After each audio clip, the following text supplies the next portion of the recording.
Hey guys, what's going on? It's Broken Nose Gaming here. I am here with a small update to the first week of the auction. They've added some more tanks, and then I also wanted to go over some other things that have popped up in the store for the holidays as well. I will go over what's popped up in the store. So if you look over here, I can't get it to pop up in the store right now because I already have it, but if we click on this, there is a subscription. It is a 10-day subscription. It is called the Briefcase Gold and Container subscription. Basically, across a period of 10 days, as long as you log in every day, you will get a quest briefcase, which will drop a random quest that can get you extra crates. You will get 750 gold, and then you will also get a third sort of extra reward that changes from day to day. This can be something as simple as 10 days of premium time, all the way up to a snow globe that can possibly drop the Lion, the new holiday event tank this year, and that's on the 10th day.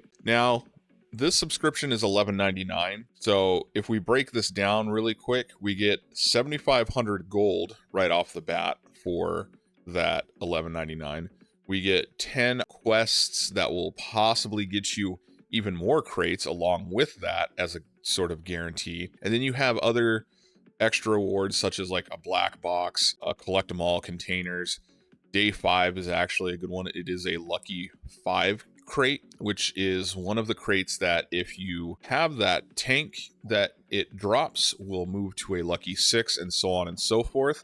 So if you have a lot of tanks, this could also get you an extra 7,500 gold, which means you'd be getting 15,000 gold for $11.99, which is a pretty good deal. That's just, something that popped up recently. Of all the subscriptions that I've seen lately, I feel like this is a pretty darn good deal, especially the fact that you get 7,500 gold and a snow globe as long as you log in for 10 days for $11.99. So if you've seen this in the shop, this is one of these subscriptions I definitely would recommend getting because of the rewards that it drops is just definitely worth it. Another quest that has dropped is the Secret Xmas quest, which we have roughly, I believe, 1 week from today to deal out 450,000 damage. And as you go along, you will get rewards, exclusive camos, attachments, legendary camos, and then if you can hit the 450,000 damage mark, you will get a secret tier 8 certificate. Now there's a little bit of secrecy about what tank it should be. From what we have understood is it's going to be obviously a tier 8, but it's also going to be a tank that they haven't dropped in certificates yet, but it's going to be a tank that is already in the game. So a lot of folks are speculating that it might be the Scepter, which was a tier 8 premium tank that is an exclusive for the Luxury Lounge event. And if that's the case, it would be really cool to get this for free. Now, if you don't like that tank, or if you already have the Scepter, apparently if you hold on to the certificate and you keep it in the storage, the tank may change in the future. So if you already have the Scepter, you can still get this certificate and possibly get something later on.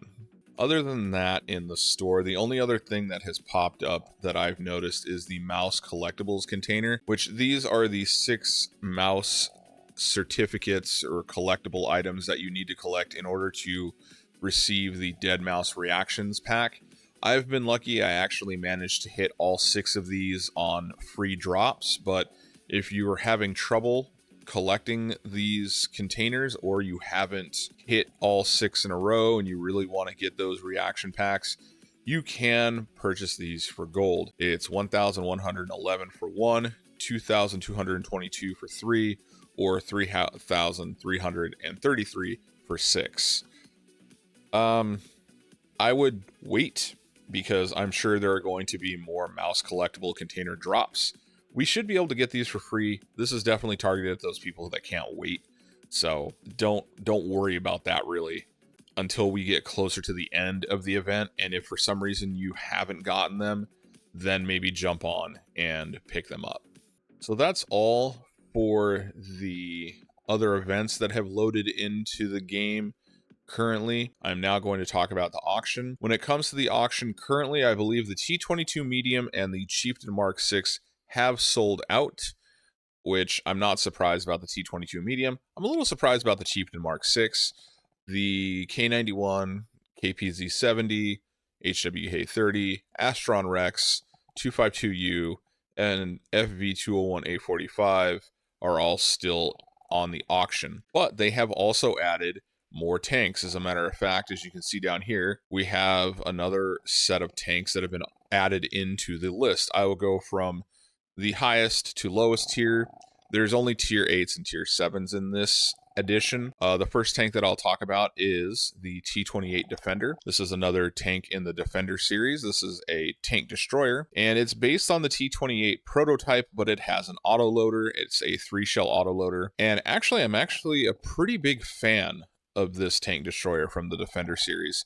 I think of all the Defender tanks in the lineup, this is probably one of the most user-friendly ones to play. The reason why I say that is it's got some fairly decent armor, the gun hits pretty hard, and outside of the mobility, that's really its only drawback. Otherwise, I feel like the T-28 Defender is probably one of the tanks that I would recommend in this new auction lot. It's definitely a pretty good tank in my opinion.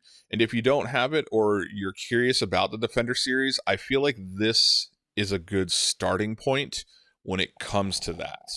Next up is another Defender. It's the Carnarvon. I can't say it right, but this is actually a more recent of the Defender series. It is based on the British heavy tank of the same name. It has an autoloader as well. It's slightly different than the tech tree variant. It produces a little bit more alpha, and its drawback there is the longer reload time. I'm not quite sure how I feel about this tank. I picked it up during, I believe, the anniversary event, and I've played it a few times, but it doesn't really strike me as exciting or like amazing in any way. It's cool that it has a slightly better gun when it comes to alpha, but outside of that, I've actually been told the tech tree variant is better. Unfortunately, since I do not play British heavies, I have not unlocked any British heavy in the tech tree, so I can't really compare them, but people do say that the tech tree version of this tank is better than the Defender series. Honestly, from my experience with it, it's not something that I would tell you to go rush out and get.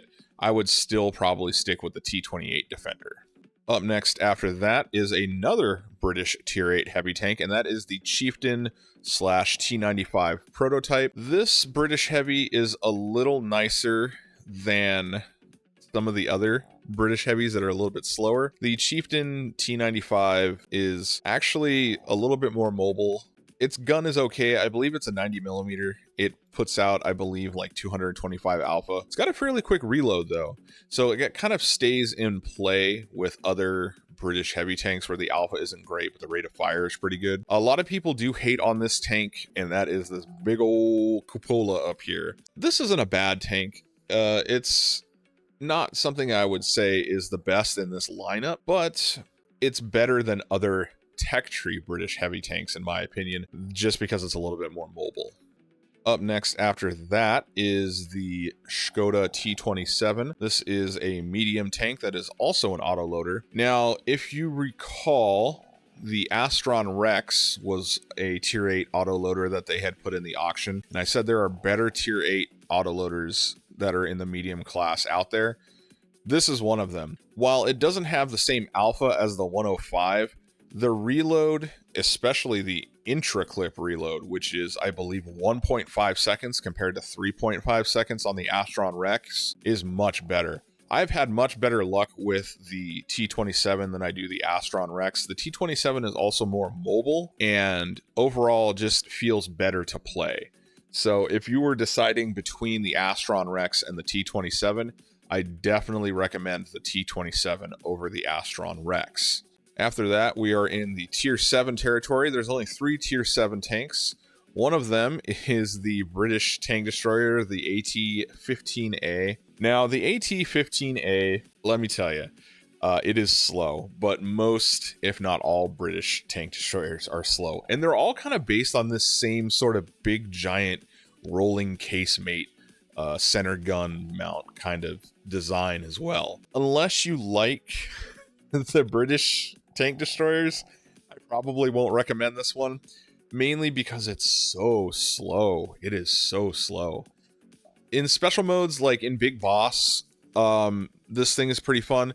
And I guess in realistic, it can be pretty fun too, just because nobody can highlight your armor, so sometimes they don't know where to pen you. But it also has these cupolas up on the top. If you can hide that, it's preferred because people will try to pen you there. It's fun, but you gotta just remember it's slow. And due to the fact that it's slow, it's not a tank that I would tell you to go out and get right away.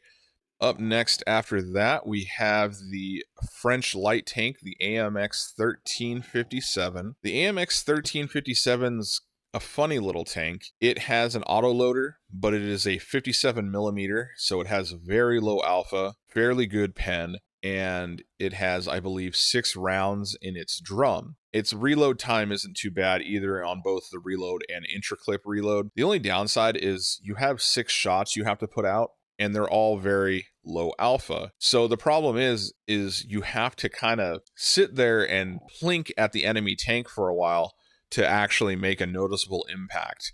That being said, exposing a very lightly armored French tank such as this for that amount of time is probably not the best thing to do. If you like the AMX 1375 or the AMX 1390, maybe you'll like this tank.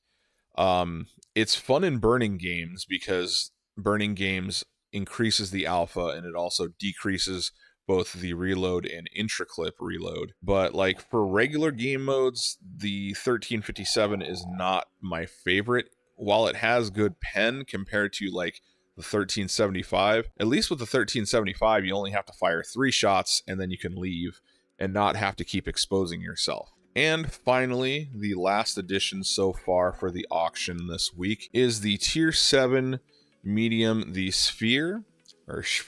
Basically, this is just a winter version of the Tier 7 medium. The Leo has a 105mm gun, fairly slow reload, fairly okay alpha, but it's kind of got this wintry design to it. And if I remember correctly, this was actually one of the tanks that you could get during a previous Snow Globe event. I want to say it was with the Concept 1B.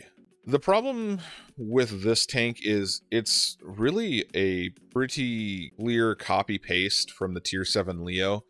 It goes slightly faster, which I'm assuming is because it has like these extra grousers on here, or at least that's what it's supposed to give the reasoning to. But it has worse dispersion when it comes to like on the move and rotation. Outside of that, it has the same DPM, same penetration as the Leo, same armor, I believe, as the Leo. And the other thing is the Sphere cannot be used in modes such as realistic, I guess, because it's not a real tank, even though it's based on the Leo. I don't know how that works, but if you want the Sphere, I guess I would say get the Leo, because they're really the same thing, and the Leo has slightly better gun handling. The only thing this tank has going for it is it's got this exclusive camo look to it, and that's really it. There's nothing else really exciting about this tank when it comes to its stats or abilities.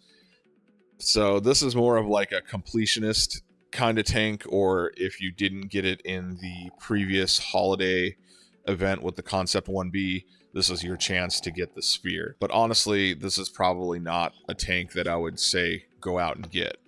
So that's going to go ahead and wrap up this video. I just kind of wanted to get this out as quickly as I could since there was an update to everything and I wanted to show the new tanks that they put up for auction, as well as the subscription and the other things that have shown up in the store. Just as a reminder though, we still have things like the advent calendar going on. We still have that consumables mission going on. We still have Dead Mouse in the House event going on. We still have the Snow Globe event going on. We still have the monthly battle pass going on, as well as this new stuff that has dropped as well. So this holiday season has been pretty hectic for the game. There's a lot of stuff going on all at once. I am excited to see what will be showing up in the next week of auctions. But until I see you guys in the next video, take it easy.